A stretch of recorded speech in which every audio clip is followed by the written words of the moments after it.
Hoy vemos la Fórmula 1 como lo máximo en tecnología, y es cierto, pero no siempre ha sido así. Hay quien ha tenido el valor de hacerse un Fórmula 1 en el garaje de su casa o en su propio taller. En ocasiones, pilotos que, para subirse a Fórmula 1, no les quedaba otra que hacerse su propio coche. Y algunos de ellos incluso iban bien.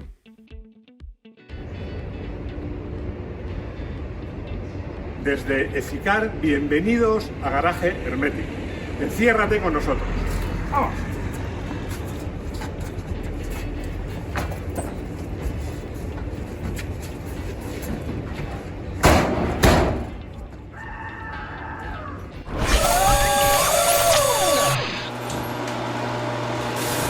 Hoy vamos a hacer un vídeo de esos que odia a Rodrigo. Ahora os explico por qué. Porque ya sabéis lo mucho que nos gustan las rarezas en Garaje Hermético, pero lo de hoy va a ser histórico, porque yo os adelanto una cosa. Estoy seguro que el 80% de los coches de los que vamos a hablar, bueno, es que no los conocéis ni habéis oído hablar de ellos en vuestra vida. Todos tienen una historia que vale la pena, aunque para mí la mejor la dejo para el final. Pero ya sabéis cuál es la máxima de Máximo, una de las normas supremas de este canal. ¿Sabes cuál es, Rodrigo? Pues claro, vamos a comenzar por el principio. Pues no, te confundes. En este vídeo tan atípico vamos a comenzar por el final. No, a mí no me vale esto, me voy. Oye, no, venga, a currar. Ponte detrás de la cámara, anda, ponte detrás de la cámara. Construir un Fórmula 1 hoy. Hoy en día, fabricar un Fórmula 1 requiere una cantidad de medios absolutamente impresionante. Medios, conocimientos y lo que es lo mismo, mucho dinero. Tened en cuenta que un monoplaza actual tiene más de 15.000 piezas diferentes que hay que diseñar y fabricar con todo detalle y sobre todo con un nivel de calidad impresionante. Se diseñan por ordenador, se prueban en el túnel de viento, se hacen simulaciones. Y más del 80% de estas piezas están hechas de materiales compuestos, por supuesto, mayoritariamente fibra de carbono. Participan en el diseño normalmente más de 100 personas, pero es que en las fábricas, como ellos la llaman, que son talleres enormes y muy bien equipados, el ambiente es absolutamente clínico. Tienes que ir como si estuvieras en un hospital, cubriéndote los zapatos, con ropa como los del CSI, con un gorro, con mascarilla, porque es que cualquier impureza puede provocar un problema o incluso puede provocar un desastre. Por supuesto, el montaje se hace a mano, pero con la máxima precisión. Fijaros, cuando hablamos de máxima precisión vamos a hablar, por ejemplo, de las medidas del chasis. Las medidas del chasis se calibran con un error de 0,05 milímetros. Imaginaos, mirar una regla. ¿Qué es un milímetro? Bueno, pues es 20 veces menos.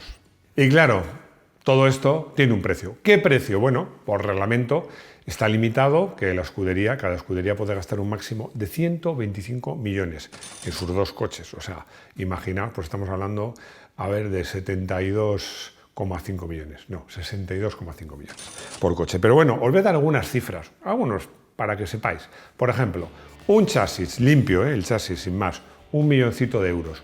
Un alerón delantero trasero, más de 300.000 euros. Bueno, yo cuando veo los precios que tienen estas piezas de la carrocería y luego veo a un final de recta, a un toque de adelantamiento, que luego ves en las retransmisiones la cara del team manager, claro, ahora entiendo las caras que ponen. Es que esos toquecitos le puede costar al equipo fácilmente medio millón de euros, pero fácilmente. La era Cosworth. Bueno, más que hablar de la era Cosworth, yo hablaría de la era Cosworth, de la era Hewland, de la era ZF, de la era Koni, de la era AP, Lockheed, porque esto que os he contado es lo que es ahora, pero hubo unas décadas que yo os diría que fueron, cuando apareció el motor Cosworth a partir de los 70, que los Fórmula 1 realmente eran artesanales. Los equipos se llamó la Fórmula 1 Kit Car. Los equipos compraban los motores, el cambio, los amortiguadores, los frenos, los embragues, las ruedas, y realmente lo único que tenían que hacer era el chasis y la carrocería. Como os decía, realmente en esa época, sobre todo si vivías en el Reino Unido, ahora desde el Brexit ya no tan unido, pues era tan fácil como ir al súper, entre comillas, hacer las compras y montar tu propio coche, porque prácticamente todos los coches, todos los Fórmula 1, no todos, pero tenían los mismos motores, los mismos diferenciales, los mismos cajas de cambio, los mismos frenos. Había excepciones, por supuesto, como Alfa, BRM, Ferrari o Matra, pero la inmensa mayoría de los equipos eran montadores, insisto, se llamaba, en esa época se llegó a hablar de la Fórmula 1 Kit Car. Y eso hacía más fácil poder hacerte un Fórmula 1 en tu casa, que es lo que hizo en el garaje de tu casa Martin Slater. Linkar F1. Este será el coche más conocido de los que vamos a hablar hoy en este vídeo, porque el Linkar es el Fórmula 1 con el que debutó el piloto español Emilio de Villota. Bueno, esta historia además me la contó Emilio de primera mano. Emilio, que aparte de ser un magnífico piloto, un excelente profesor, he tenido la oportunidad de que él me enseñe muchas cosas de la conducción y además le considero buen amigo. Le he entrevistado en algunas ocasiones, pero en la última me contó esta historia que os voy a contar porque vale la pena. Emilio quería progresar, quería correr en categorías internacionales y pensó en comprarse o un Fórmula 2 o un Fórmula 3. Y en esa época donde se podían comprar estos coches, donde había más mercado, era en Inglaterra. Así que vio un anuncio en una revista, se cogió y, bueno, agarró el avión y se fue. No pasa nada. Se fue para allá, pero se encontró con algo sorprendente, que cuando llegó allí habían vendido el coche. Y le dijo al propietario, no, es que a mí un español que me dice que viene una semana y me lo paga y se lo lleva, pues no me lo creí. Bueno, no sabía que Emilio es un señor, un caballero y que por supuesto iba a cumplir su palabra. Pero ya que estaban allí, pues preguntaron, bueno, ¿y qué coche podemos comprar? Y le dijeron, bueno, pues hay un tío que vende un Fórmula 1 que no está nada mal. Fueron a ver a este Martin Slater que tenía el coche en su casa, pero es que tenía el coche en su casa, tenía desmontado. Le preguntó a Emilio, bueno, me han dicho que tienes un Fórmula 1. Sí, sí, ¿dónde está? Y dice, pues mira, ahí está el motor, ahí está la caja de cambios, ahí está el chasis, ahí está la carrocería. Dijo, bueno, pero lo tienes. Dice, no, pero para este fin de semana lo tiene montado. Efectivamente, para ese fin de semana lo tuvo montado y Emilio se fue a probarlo. Bueno, la primera vez que se subía a un circuito, o se subía, perdón, a un Fórmula 1, donde estaban entrenando, entre otros, partidos de Peleg y Fórmula 1 de verdad del Mundial, y el tío, que aparte de ser buen piloto, tenía un valor impresionante, ahí salió con su Linkar. Y bueno, pues la verdad es que ese fue el debut de Emilio en un Fórmula 1, con un Linkar. Slater no era nuevo en esto. De hecho, él, cuando quiso correr en la Fórmula Junior, pues se hizo su propio coche y luego en 1971 fue más allá y fabricó un Fórmula Atlantic y le puso el nombre de Linkar 001. ¿Por qué Linkar? Bueno, pues porque su mujer se llamaba Lynn, entonces al coche lo puso Linkar, el coche de Lynn. Esto sí que es ser romántico, ¿ves, Rodrigo? No es como regalar un ramo de flores a tu chica, no, le haces un Fórmula 1 con su nombre. Eso sí que es un detallazo. El neozelandés John Nicholson, neozelandés de Nueva Zelanda, vamos, pues ganó con este coche la Fórmula Atlantic, que era una fórmula que se corría en Australia en esa época, en los años 73 y 74. Y le preguntó a Slater, oye, ¿por qué no me fabricas un Fórmula 1? Y este tío, que era muy echado para adelante, pues se lo fabricó. Este coche participó en varias carreras de la Fórmula 1 inglesa, pero con no mucho éxito. Con no mucho éxito hasta que compró el coche Emilio de Villota, que con los colores del equipo Iberian Airlines Fórmula 1 participó en el Campeonato Británico en varias ocasiones y en 1977 además consiguió la victoria en el circuito de Mallory Park, bueno, en un adelantamiento en la última vuelta espectacular, que por cierto creo recordar que la foto de ese adelantamiento la tiene Emilio en su despacho. Bueno, este coche afortunadamente sigue existiendo. Tiene un aspecto fantástico porque lo restauró el equipo SMC Junior Motorsport y está impecable. LDS. La Fórmula 1 tiene una enorme tradición en el Reino Unido, pero es que también en sus colonias, porque no sé si sabéis que hubo un campeonato sudafricano de Fórmula 1 en los años 60. Bueno, las parrillas había de todo. Estaban nutridas de anticuados y viejos Fórmula 1, algún Fórmula 2 por ahí también bastante viejuno y poco más. Así que un señor llamado Louis Douglas Serurier pues decidió hacer su propio coche de Fórmula 1 al que puso las iniciales de su nombre, LDS. Ojo, no confundir con LSD, que es otra cosa. Pero claro, una cosa es construir un Fórmula 1, o sea, lo que es el montaje, pero otra muy distinta es diseñarlo. Así que este señor no se andó por las ramas, y dijo, bueno, pues voy a fusilar, como imagináis, no es pegarle un tiro, sino es copiarlo literalmente. Primero fusiló al Cooper en sus MK1, sus LDS MK1 y MK2, y luego fusiló al Brabham BT11 con sus MK3. Eso sí, el motor no era un Cosworth, ni mucho menos, era un Alfa Romeo de 4 cilindros en línea y 1,5 litros. Bueno, poco motor para un mundial de Fórmula 1, pero más que suficiente para el campeonato surafricano de Fórmula 1.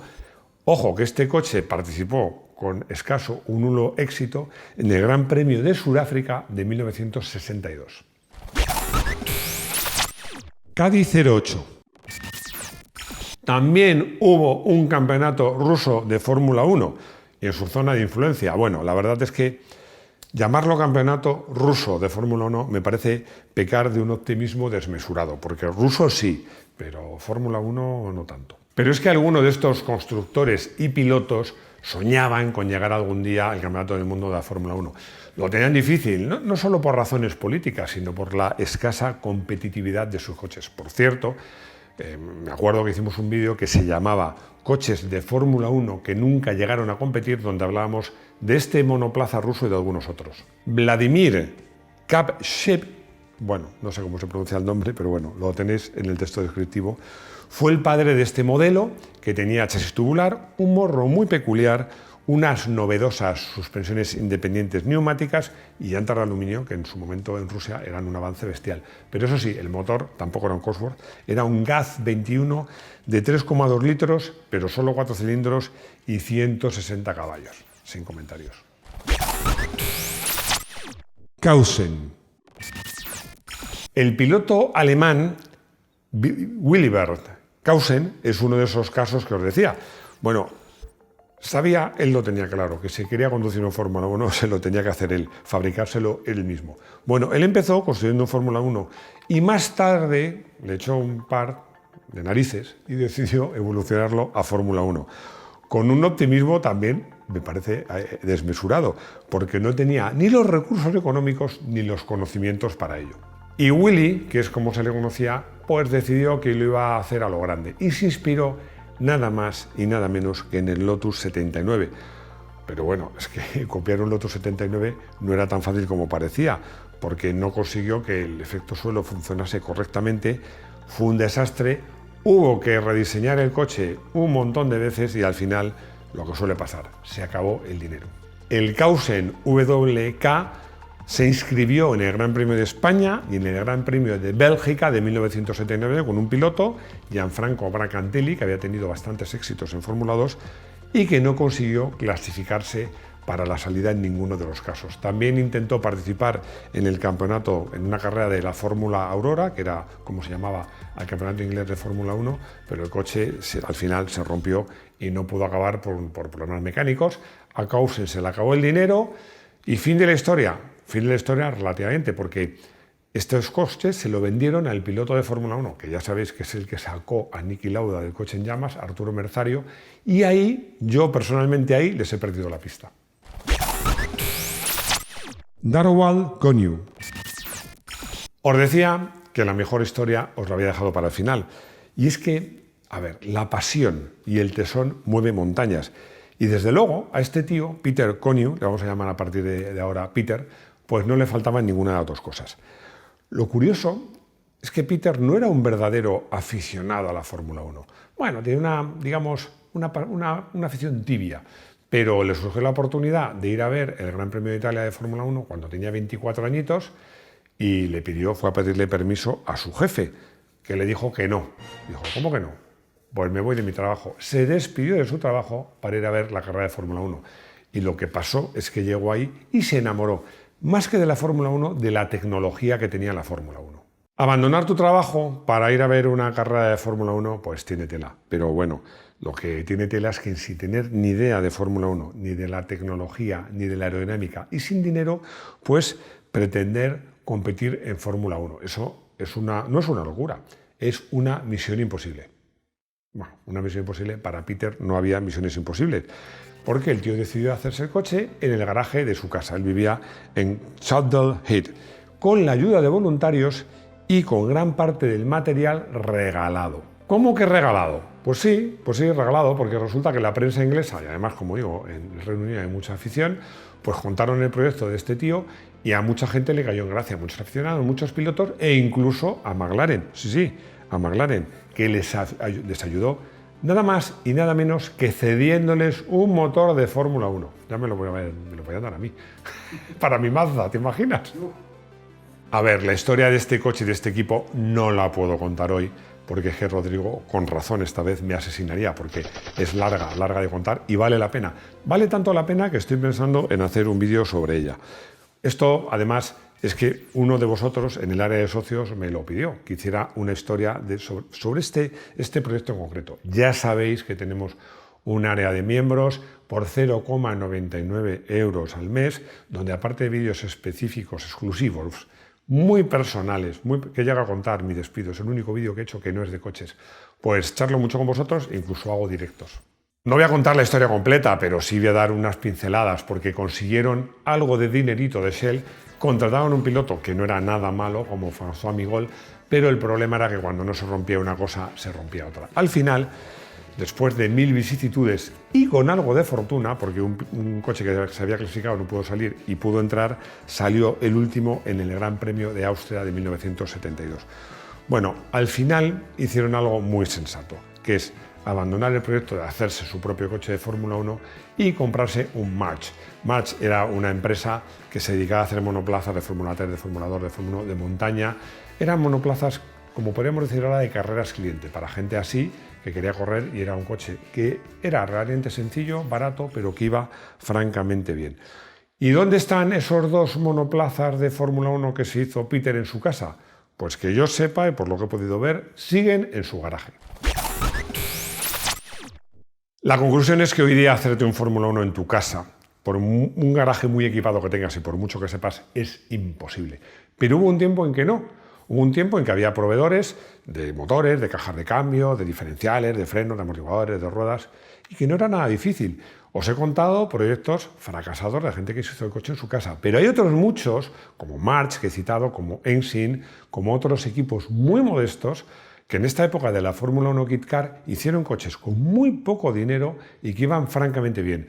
Tan bien que este tema, desde luego, os anticipo, quedará para un vídeo que os va a gustar. Bueno, está claro el coche del día, está claro que va a ser el Linkar de Emilio de Villota, porque ahora que está restaurado, está impecable, a ver si algún día se anima a probarlo y a ver si le convenzo y me deja dar aunque sea 2 o 3 vueltecitas. Desde luego, si eso se produce, se alinean los astros y Emilio decide llevar el coche en circuito y decide dejármelo, ya le diré que, como dice mi madre, el que rompe paga. Pues por supuesto, si eso pasa, haremos un vídeo, tranquilos. Isabel me hace una pregunta que denota que no es muy aficionada a los coches de slot, porque me pregunta por qué el campeonato británico de Fórmula 1 se llamaba Fórmula Aurora. Bueno, porque había una marca de coches de slot, de Scalestri, digámoslo así, que era muy popular, sobre todo en el Reino Unido, que se llamaba Aurora, de coches de slot. Además eran de un tamaño, no eran de 1,32, eran más pequeños. Bueno, y patrocinaba el campeonato, que pasó de denominarse Campeonato Británico de Fórmula 1 a Fórmula Aurora. Charlie, que intuyo, Rodrigo, que es paisano tuyo, por la pregunta que me hace, porque me dice, vamos, de Chile, para aquellos que no sepan que Rodrigo es de Chile, que a estas alturas supongo que todo el mundo lo sabe, ¿no? Pero bueno, me pregunta... A estas alturas todos cachan. ¿Cachan? Así se dice. Ah, bueno, pues eso no lo sabía yo. Bueno, el caso es que me pregunta qué nivel de verdad había en el campeonato inglés, en el campeonato británico de Fórmula 1. Pues te digo una cosa, en contra de lo que dice la gente, había un buen nivel. De hecho, solo tienes que ver los pilotos ganadores. Uno de los ganadores, por ejemplo, fue Rupert Keegan, que era un piloto pues, bastante solvente en la Fórmula 1. Y luego, otro de los ganadores, como no, fue Emilio de Villota, pero en una temporada bastante complicada, con un rival, por cierto, chileno, Eliseo Salazar, un buen piloto también, que esa temporada, al final acabó segundo, pero fue una temporada bastante animada, o sea que había un buen nivel. Y ya hemos llegado al final de este vídeo de coches de Fórmula 1 que se hicieron cada uno en su casa, en su garaje. Me ha costado encontrarlos, Rodrigo va a sufrir con este vídeo, pero bueno, la verdad es que al final siempre sale adelante. Bueno, y nada más, recordaros las 4 cosas que os digo siempre, que tenemos vídeos de motos, incluidos motos de off-road, en Moto1 Pro, que estamos en muchas redes sociales, entre ellas en TikTok, que tenemos una web que os invito a que veáis y que además hacemos unos podcasts, solo podcasts, los lunes, exclusivamente podcasts, donde hablo de temas de actualidad y si ha habido Fórmula 1, también de Fórmula 1. Y nada más, lo más importante, bueno, dadnos un like. Si no estáis suscritos a estas alturas, por favor, suscribíos. Lo más importante es que espero veros de nuevo en nuestro garaje hermético. Hasta pronto.